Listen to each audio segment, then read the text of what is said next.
Bonjour madame. Bonjour. Donc aujourd'hui, je vous reçois pour votre livre Napoléon et Jésus, l'avènement d'un Messie. Mais avant d'entrer dans le vif du sujet, une question habituelle, un rituel. Est-ce que vous pourriez prendre la peine de vous présenter en quelques mots, s'il vous plaît? Bien sûr. Alors voilà, je m'appelle Marie-Paule Raphaëli Pasquini, j'ai 31 ans, je suis originaire de Bastia. J'ai suivi 2 années de classe préparatoire aux grandes écoles littéraires, donc Cagnes et Hippocagne, avec une double spécialité de philosophie et de lettres modernes. Et j'ai ensuite poursuivi mes études en devenant détentrice d'une licence de droit et d'un doctorat de lettres modernes, doctorat qui était orienté sur Napoléon et Jésus, puisque ce livre est la retranscription de ma thèse, et qui m'a permis d'être lauréate en 2019 de la Fondation Napoléon, dirigée par Thierry Lenz. Et c'est certainement ce prix qui a attiré l'attention de certains éditeurs, dont les éditions du Cerf, qui ont publié mon ouvrage. Très bien, merci beaucoup. Alors justement, entrons dans le vif du sujet. Le titre de votre livre est le suivant, Napoléon et Jésus, sous-titré L'avènement d'un Messie. Ma question, avez-vous choisi un titre volontairement provocateur? Alors, ce n'est pas moi qui ai choisi le titre, c'est mon éditeur.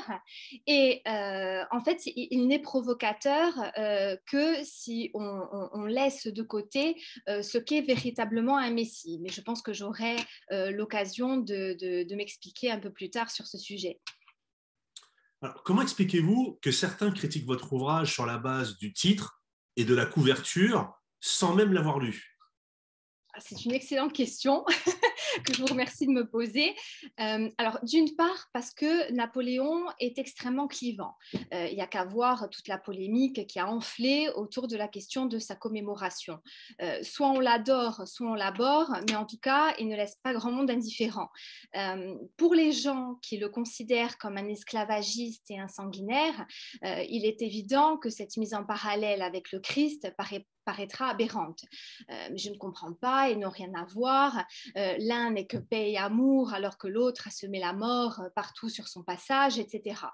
Et d'autre part, en ne se basant que sur ce seul titre, on se prive d'un éclairage essentiel sur des notions fondatrices de mon argumentaire.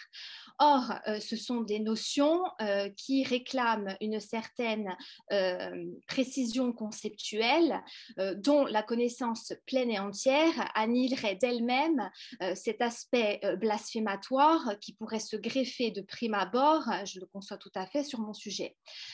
Premièrement, il est très important de savoir qu'il ne s'agit pas dans cet ouvrage d'une comparaison, mais d'une analogie. Et une analogie au sens kantien du terme. Kant, dans ses prolégomènes à une métaphysique future, donne de l'analogie une définition très claire. Il explique qu'il ne s'agit pas d'une mise en rapport qui résulterait justement d'une simple comparaison et qui conclurait ainsi faussement à une identité. Mais le raisonnement par analogie est une égalité de rapport entre deux choses qui peuvent être dissemblables, voire opposées. Et effectivement, dans cet ouvrage, je n'ai pas effectué un listing de points communs qui m'aurait permis de plaquer artificiellement et de façon grossière l'image napoléonienne sur l'image christique. Il s'agit au contraire d'un processus beaucoup plus complexe, beaucoup plus riche, beaucoup plus herméneutique, qui m'a permis de tracer des ponts, non pas entre ce qui est le même, mais entre ce qui est autre. Ça, déjà, c'est extrêmement important. Le second point, c'est que c'est établi entre Napoléon et Jésus un manichéisme poussé à l'extrême qui, me semble-t-il, demande à être un peu nuancé. Napoléon, c'est incontestablement les guerres, c'est un régime autoritaire, c'est ce regrettable rétablissement de l'esclavage, puisque la France est le seul pays à avoir établi l'esclavage après l'avoir aboli, et même s'il l'a supprimé durant les 100 jours en 1815, ça reste une faute extrêmement grave qui entache de manière indélébile son règne, ça c'est incontestable. Mais Napoléon, c'est aussi l'expansion de l'esprit des Lumières, c'est aussi la mise en place d'un système méritocratique, c'est des avancées politico-sociales d'envergure avec le Code civil, c'est la paix religieuse avec le Concordat, c'est aussi l'avènement d'un État de droit, parce qu'on oublie souvent qu'à l'époque, la France est un des rares pays à être doté d'un État de droit. Donc, en toute objectivité, Napoléon a sa part d'ombre, mais il a aussi sa part de lumière. Quant au Christ, et là en tant que philosophe, je ne sais pas si vous serez d'accord avec moi, mais on en a aujourd'hui une vision très édulcorée, très aseptisée. L'historien Jean-Christian Petit-Fils, qui en a écrit une très belle biographie, rappelle fort à propos que ce Christ n'est pas en toutes circonstances ce doux missionnaire empreint de patience. C'est bien évidemment le Fils de Dieu qui prêche l'amour universel, mais c'est aussi un homme qui crie, qui invective, qui voue aux gémonies les personnes qui refusent d'entendre sa parole. Il y a, lorsqu'on lit très attentivement les textes évangéliques, un vocabulaire martial qui s'en dégage, le Christ disant à plusieurs reprises qu'il n'est pas venu apporter la paix mais le glaive. Il se présente aussi comme un soldat de Dieu, en somme, et c'est très certainement parce qu'il avait conscience que l'avènement d'une nouvelle vision de la religion n'allait pas de soi et qu'il fallait parfois se battre pour l'imposer et lui conférer ainsi toute son effectivité par le truchement de l'adhésion populaire. Et il est vrai que on a du Christ aujourd'hui une vision plutôt édulcorée. À l'époque, il faut se rappeler que le peuple juif était extrêmement attaché à la loi hébraïque qu'il appliquait à la lettre, et le Christ constituait justement un bouleversement par rapport à ces modalités d'application-là. Il dira par exemple, le Shabbat a été fait pour l'homme et non l'homme pour le Shabbat, ce qui à l'époque était très révolutionnaire, mais qui était aussi très choquant, ce qui peut expliquer cette nécessité de procéder à une forme d'adhésion un peu plus, je dirais, un peu plus musclée, entre guillemets. Et enfin, troisième et dernier point, je l'abordais tout à l'heure, c'est qu'il y a souvent une méconnaissance de ce qu'est véritablement un Messie. Le terme Messie vient de l'hébreu Massia, qui signifie celui qui a été oint. C'est une personne consacrée par l'onction, onction que l'on retrouve originairement dans le Nouveau Testament avec le rituel baptismal et qui se perpétuera par la suite avec le sacre des rois. Dans la tradition judéo-chrétienne, le Messie est un personnage clé puisque pour les Juifs, il est le libérateur d'Israël qui viendra instaurer le royaume de Dieu sur la terre et que pour le chrétien, le Messie, c'est Jésus-Christ. Plus largement, le Messie est un être hors du commun qui intervient providentiellement dans l'histoire pour la modifier en profondeur, la plupart du temps en mettant un terme à une situation de crise et pour montrer au peuple une nouvelle direction au nom d'un idéal commun. L'aspect fédérateur est donc structurant de l'archétype messianique. Un autre aspect d'importance, c'est l'aspect prophétique. Le Messie répond à une attente qui se caractérise par une tension utopique entre ce qui est déjà là, donc la réalité empirique, et ce qui n'est pas encore advenu, l'espoir du changement. En fait, le messianisme est une contestation du statu quo présent au profit d'une entité porteuse d'idées nouvelles qu'elle a en charge de réaliser. Or, si le Christ fait partie intégrante de l'archétype messianique, pour autant, cet archétype ne s'y circonscrit pas. Il existe d'autres messies religieux que le Christ, Moïse notamment, et tous les messies ne sont pas religieux. Il existe des messies laïques, sécularisés de leur temps, politiques notamment, dont Napoléon fait partie, qui correspondent en tout point à la définition que je viens de donner, la dimension sacrale en moins, dans la mesure où le divin en est absent. Donc là, avec ces quelques points, je pense qu'on a contribué déjà à éliminer un peu cet aspect choquant. Et il est vrai que alors, je ne demande pas à ce qu'on soit d'accord avec moi sur tous les points, voire même sur aucun point. Hein. On n'est pas, heureusement, dans une dictature de la conscience, puisque la recherche avance plus par antagonisme et par débat que par consensus, et c'est ça qui est intéressant. Mais c'est vrai que ça me semble plus logique de lire le livre avant d'en effectuer une critique, qu'elle soit positive ou négative d'ailleurs. Alors, vous avez parlé d'une formidable attente au sujet du Messie, qu'il soit laïque ou religieux. Alors, ma question va être la suivante. Avant sa prise de pouvoir et durant sa prodigieuse carrière, Napoléon Bonaparte fut-il vraiment considéré comme un sauveur ou un messie laïque, pour reprendre votre expression? Alors oui, pas par tout le monde évidemment, parce qu'il ne faut jamais généraliser, mais en tout cas par une grande partie de la population et de ses soldats. Pour simplifier au maximum, on peut dire que l'édifice de la messianité napoléonienne est soutenu par trois piliers. Le premier pilier, c'est l'empereur lui-même qui se pose en messie.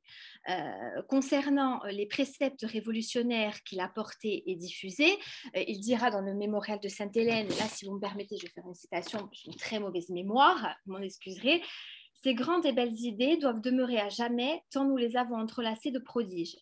Voilà le trépied dont jaillira la lumière du monde.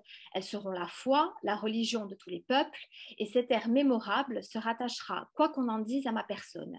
Et aujourd'hui, la persécution achève de m'en rendre le Messie. Donc là, dans ces quelques mots, on retrouve absolument tout.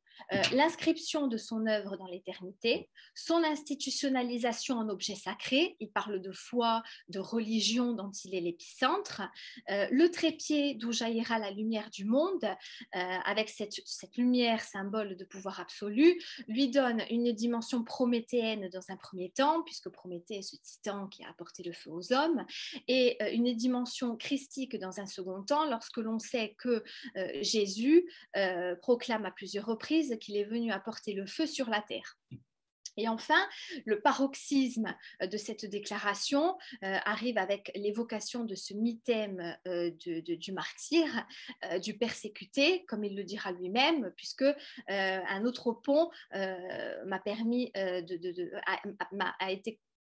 a été construit par l'anthropologie religieuse que je convoque dans ma réflexion, avec notamment la théorie du bouc émissaire de René Girard, qui est aussi un éclairage très intéressant sur le thème de la souffrance et du sacrifice. En fait, la construction du mythe napoléonien et de son aspect messianique par l'empereur lui-même est une constante. Parce qu'en bon machiavélien qu'il était, il savait que gouverner, c'est faire croire. Il avait conscience que le pouvoir, pour s'assurer une plus grande légitimité, devait se mettre en scène pour susciter l'admiration chez les gouvernés. Et en fait, il savait que le mythe devait prendre le pas sur la personne de chair et de sang. On peut parler de mythopoétisation en ce qui concerne Napoléon de sa propre histoire, voire même, pour employer un mot un peu plus pédant, de mythopoétisation, puisqu'en fait, Napoléon entretient avec sa propre image le même rapport qu'un artiste avec son œuvre. Et ça me rappelle d'ailleurs une phrase d'Albert Camus qui est magnifique, qui dit la chose suivante: les mythes n'ont pas de vie par eux-mêmes, ils attendent que nous les incarnions. Et Napoléon, c'est exactement ça. C'est un mythe qui se fit homme et un homme qui se fit mythe. Ça commence très tôt, d'ailleurs bien avant son accession au pouvoir, puisque pendant la campagne d'Italie, il utilise la presse, il rédige la plupart des articles qui composent le courrier de l'armée d'Italie. On y trouve que Bonaparte vole comme la foudre et frappe comme l'éclair. Il est partout et il voit tout. Il est l'envoyé de la grande nation. Donc là, il se dote lui-même de deux caractéristiques qui sont l'apanage de la divinité, l'omniscience et l'omnipotence, auquel vient se rajouter le providentialisme avec cet envoyé de la grande nation. Il se pose comme l'élu qui est venu sauver l'Europe. Donc le culte est déjà lancé et il ne s'arrêtera véritablement, pour ainsi dire, jamais.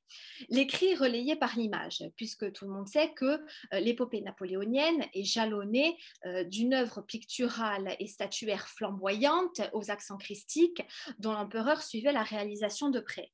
Alors là, pour ne pas être trop longue, je ne vais citer qu'un ou deux exemples. Par exemple, Napoléon visitant les pestiférés de Jaffa, d'Antoine Jean Gros, qui montre Napoléon visitant ses soldats atteints de peste bubonique durant la campagne d'Égypte. Et ce tableau sanctifie clairement au premier regard son sujet principal. On y voit des corps agonisants, nus, s'étaler comme ça en grappe en avant-plan, agglutinés autour de l'empereur.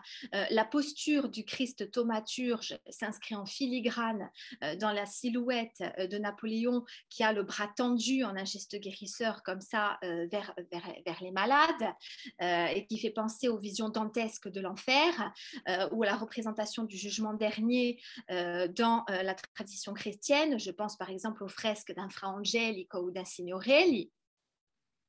Et c'est vrai que ce tableau renvoie très volontiers aux miracles qui sont le plus représentés dans les évangiles, qui sont les miracles de guérison.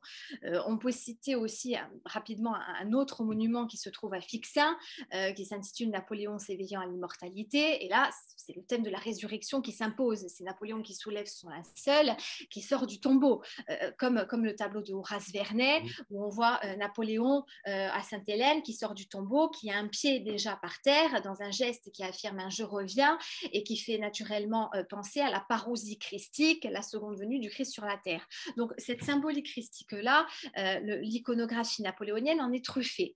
Et enfin, le dernier étage de ce premier pilier qu'on peut appeler, entre guillemets, la propagande cléricale, puisque la force de Napoléon a été d'avoir su pratiquer une osmose parfaite entre le christianisme dont il s'est fait le restaurateur et le culte de sa personne.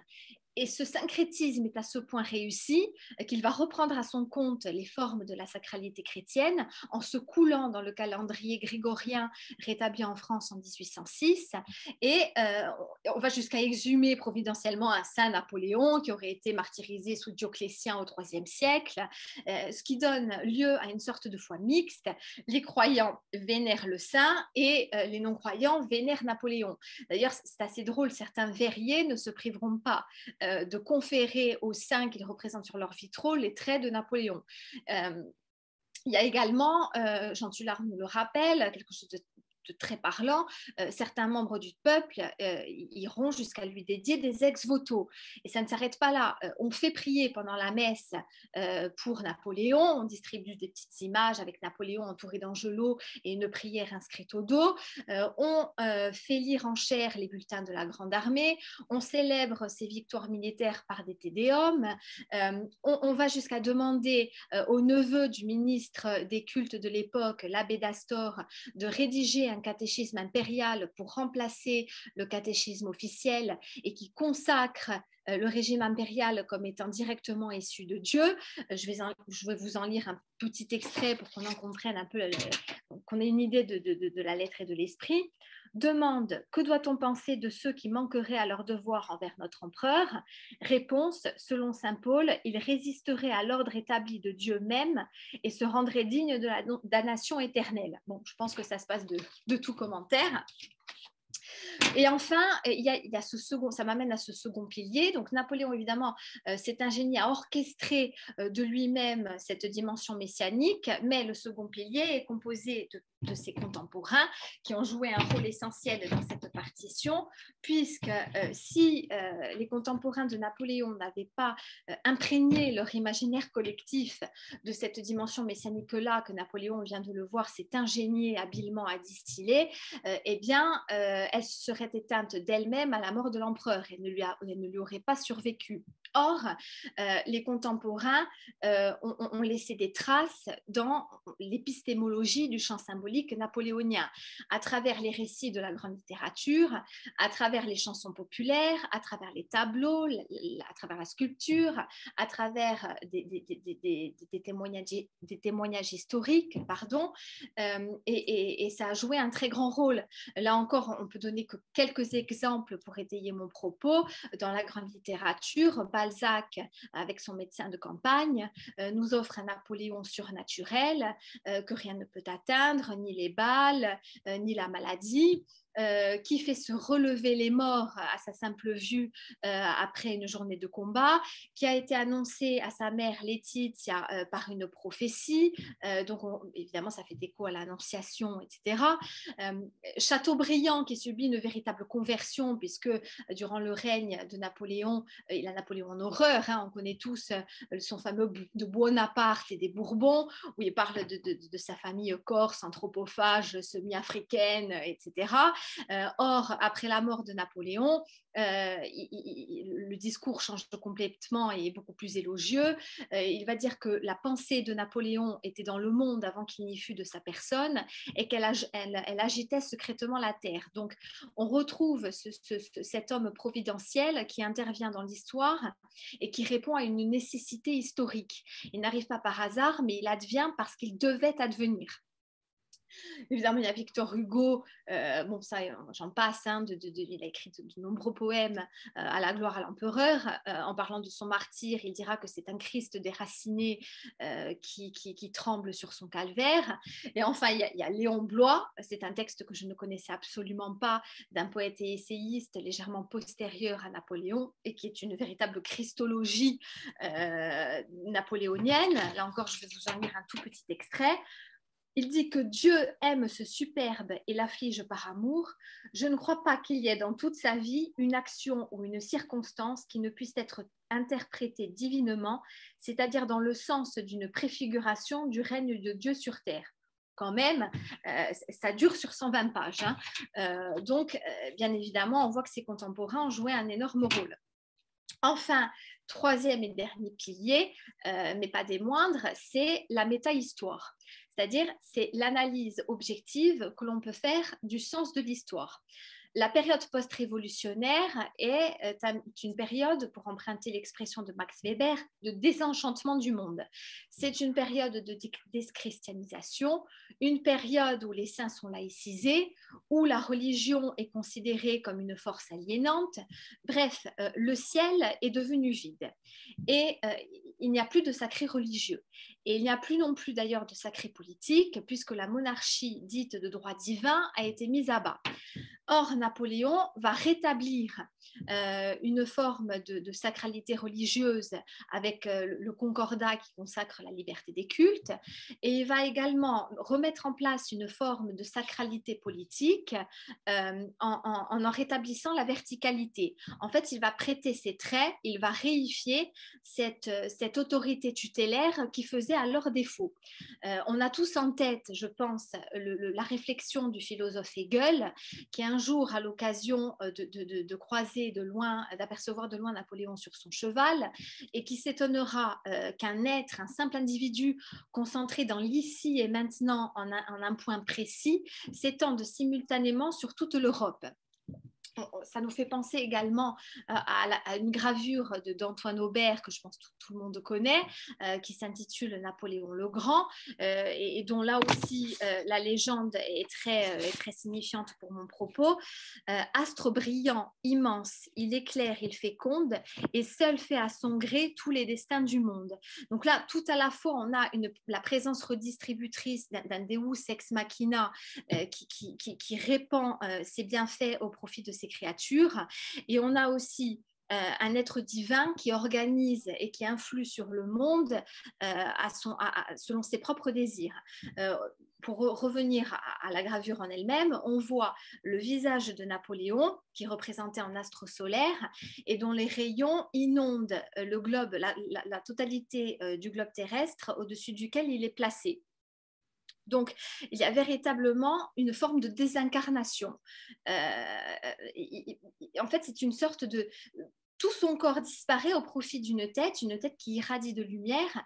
En fait, c'est une véritable transfiguration qui fait égo à la transfiguration christique lorsqu'il irradie de lumière sur le mont Tabor. Donc, on remarque d'ailleurs au passage que picturalement, il y a une adéquation parfaite qui s'opère entre le pouvoir d'incarnation que l'on attribue à une personne et sa désincarnation dans la représentation. Plus ce pouvoir est fort et plus le corps disparaît. C'est le cas ici pour Napoléon, mais c'est aussi le cas du divin lorsqu'on le représente dans la tradition chrétienne où il ne figure que sous forme d'une auréole de lumière, ou alors on ne voit que sa tête, ou carrément il est remplacé par une colombe. C'est le cas ici avec Napoléon. Et c'est vrai que Napoléon ici a ça en commun avec le Christ, qu'il est à la fois l'incarnation du particulier, avec un P majuscule, c'est un homme parmi les hommes, c'est une émanation du peuple, il s'inscrit dans l'immanence, et simultanément, il est l'incarnation de l'universel. Il porte quelque chose de plus grand que lui, qui le déborde, pour ainsi dire, de l'ordre de la transcendance. Et enfin, tout dernier point, Napoléon est un être démiurgique à l'origine d'un nouvel ordonnancement du monde. Napoléon, c'est le Code civil. C'est, comme le dit Sylvia Mikiewicz, l'idée sociale faite gouvernement. Il y a une sorte de puissance conceptrice qui se rattache à l'évocation de son simple nom. Je ne sais pas si vous connaissez le tableau de Jean-Baptiste Moses qui s'intitule Napoléon couronné par le temps, écrivant le Code civil, et qui montre Napoléon sur un nuage, couronné par l'allégorie du temps représentée par un ange, et qui est en train d'écrire le Code civil, qui prend ici la forme des tables de la loi. Et la référence, outre la référence à l'Ancien Testament et à cet autre Messie qui est Moïse, qui est criante, puisque Moïse est l'envoyé de Dieu pour sauver le peuple hébreu et lui donner de nouvelles normes sous la forme des 10 commandements, on peut dire que le Code civil, ici, c'est une genèse en quelque sorte. C'est un renouveau cosmogonique politico-social dont Napoléon est le grand horloger. Et la loi ici écrite avec une majuscule, c'est le verbe performatif en fait, c'est le verbe qui s'est fait chair. Donc il y a aussi toute une symbolique autour de la loi qui est extrêmement intéressante. Voilà, donc j'espère que je n'ai pas été trop longue, mais voilà, c'est pour aborder rapidement un peu le déroulé de ma pensée. Non, non, c'était parfait. Alors, question paradoxale par rapport à justement ce que vous venez de dire, c'est que dans le même temps, ses adversaires, enfin certains, pas tous, mais en tout cas un certain nombre quand même, l'ont accusé ou dépeint comme l'antéchrist. Alors, n'est-ce pas justement paradoxal d'être à la fois vu comme un dieu et un diable? Alors oui et non. Oui, parce qu'à première vue, évidemment, ce sont deux personnages antagonistes. Et non, parce que quand on regarde de plus près, on constate que ce sont deux polarités d'un même atome ou deux faces d'une même pièce, si vous préférez. Parce que finalement, qu'est-ce qu'un antéchrist? C'est un Christ inversé. Lucifer, le terme Lucifer dans l'étymologie latine est composé de lux qui signifie lumière et de ferre qui signifie porter. Avant de sombrer dans les enfers pour avoir convoité la place de Dieu, Lucifer était l'archange porteur de lumière, c'était la plus ressemblante des images de Dieu. Donc on voit qu'il y a ici une forme de symétrie. En ce qui concerne Napoléon, je vais citer Charles Nodier, qui était un académicien de l'époque, et qui dira de Napoléon je vis un homme qui paraissait plus qu'un homme, qui avait un pied sur l'Afrique et l'autre sur l'Europe. Il s'appelait Apollyon et exterminateur, et je reconnus qu'il avait été annoncé sous ce nom dans l'Apocalypse de Saint Jean. Donc, avec la référence à l'Apocalypse, on voit que Napoléon est présenté comme un fléau destructeur, marquant la fin d'une ère et les débuts d'une nouvelle. Comme les 4 cavaliers, il préfigure le jugement dernier. Donc, il a semé le chaos et s'est arrêté lorsque Dieu a jugé que son œuvre était accomplie. Donc là, on voit bien que la logique qui est à l'œuvre dans le messianisme se retrouve aussi dans l'aspect antéchristique, mais cette fois du côté du mal. Le process qui est sous-jacent est le même, sauf qu'on n'est pas du même côté du miroir. Voilà. Et cet aspect apocalyptique, on le retrouve aussi chez l'abbé Jean van der Wurtz, avec son Napoléon et le Gog de l'Apocalypse, qui s'applique à montrer, de manière assez comique d'ailleurs, hein, lorsque lit le texte, ça fait sourire, il s'applique à montrer que Napoléon est en fait le roi des sauterelles, qui intervient avec la 5e trompette chez Saint Jean, et que derrière chaque plaie peut se cacher Napoléon. En France, on a établi un anti-catéchisme impérial qui vient s'opposer au catéchisme impérial dont j'ai parlé tout à l'heure et qui veut démontrer en fait que Napoléon est l'incarnation du malin. Les clergés russes et espagnols appellent à la guerre sainte contre lui et sur un plan un peu plus politique, tous les pays qui se sont coalisés contre lui à l'époque se sont autoproclamés la Sainte Alliance. Ça ne s'invente pas. Mais en tout cas, ce qu'il faut retenir, c'est que très curieusement, on constate que l'apparition de ce Messie diabolisé participe tout autant, très curieusement, à la messianité napoléonienne que le Messie lumineux. Et c'est ça qui est très intéressant à décortiquer. Pour quelle raison Napoléon a fasciné, fascine et fascinera toujours? Alors parce que je pense que chacun s'y retrouve. Napoléon est un nom de la synthèse. C'est un être éminemment polymorphe qui a de multifacettes et dont le mythe ne peut pas, et c'est justement ce qui est intéressant, s'enfermer dans une seule sémiologie. C'est à la fois le soldat, le héros, le législateur, le politique, l'homme venu incarner des idées.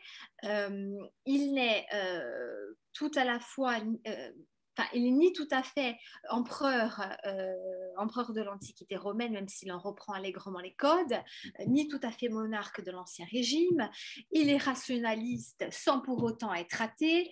C'est le même homme qui dira que Dieu est une hypothèse inutile et qui dira à notre jour que tout proclame l'existence de Dieu, c'est indubitable.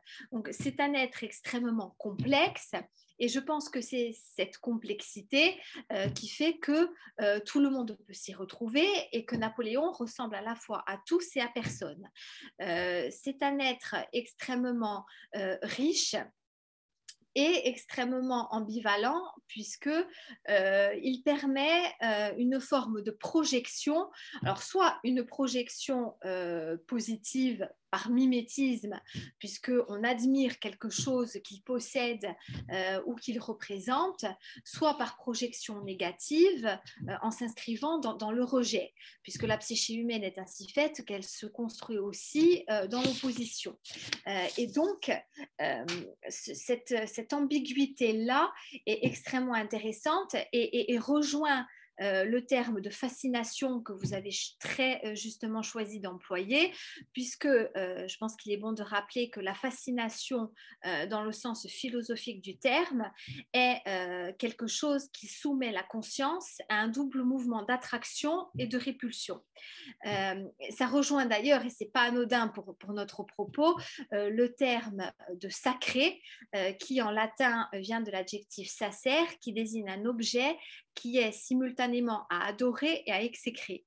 Et donc, lorsque vous parlez d'une fascination napoléonienne, c'est exactement ça. Napoléon déchaîne les passions et je pense que cette ambiguïté-là qui est source de friction fait qu'on éprouve sans arrêt le besoin d'y revenir et qu'il participe en fait de sa rémanence dans l'histoire. Et en fait, on a sans arrêt besoin de réactualiser son mythe et il sera sans doute réactualisé pour encore longtemps. Et c'est ça qui est très intéressant. Merci. Alors, dernière question. Dans l'introduction de votre ouvrage, que j'ai trouvé très, très intéressant, vous révéliez ne pas beaucoup connaître Napoléon, l'homme et son œuvre, avant d'écrire sur lui. Vous dites même que votre particularité, c'est d'être né sur la même île que lui, mais voilà, vous ne connaissez pas Napoléon plus que ça. Alors maintenant, vous avez publié un livre consacré à Napoléon, vous le connaissez certainement mieux. Et alors concrètement, qu'est-ce que vous pensez de lui réellement? Alors, ce que je retiendrai de lui, c'est plutôt l'image du souffrant. J'ai commencé par lire en tout premier le mémorial de Sainte-Hélène pour faire plus ample connaissance avec ce personnage que, comme vous le dites, je ne connaissais absolument pas. Et c'est vrai que c'est ce qui m'a marqué le plus. Encore plus qu'on parle bien sûr beaucoup de son génie politique, de son génie militaire, de son côté flamboyant, du héros lumineux. Et moi, je trouve qu'il prend encore toute sa dimension dans son aspect un peu plus fragile, un peu plus humain. Je préfère l'humain dans le divin au divin dans l'humain, finalement. Mais ça, Eh bien, c'est bien écoutez, sûr très subjectif. d'accord. Eh bien, écoutez, merci beaucoup de cet entretien. Donc, Napoléon et Jésus, l'avènement d'un Messie. Vous avez quelque chose à rajouter? Bah, écoutez, merci beaucoup de m'avoir invité, c'était très agréable. Je vous en prie, à très bientôt. Merci beaucoup.